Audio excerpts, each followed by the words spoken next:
Page was the obsession. It was like, I had to be like Jimmy Page, you know.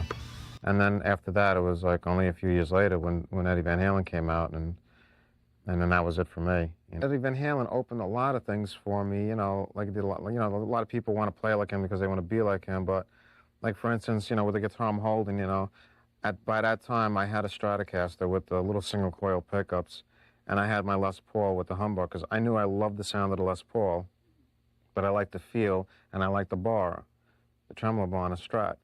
And it just, Eddie Van Halen made me realize, well, you can put the electronics of one guitar in another. And I didn't know that.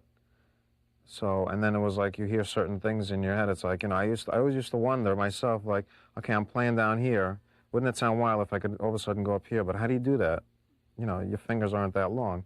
And then when you see Van Halen go like this with this hand, it's like, oh, well, that's it. You know, it was kind of like he opened the door.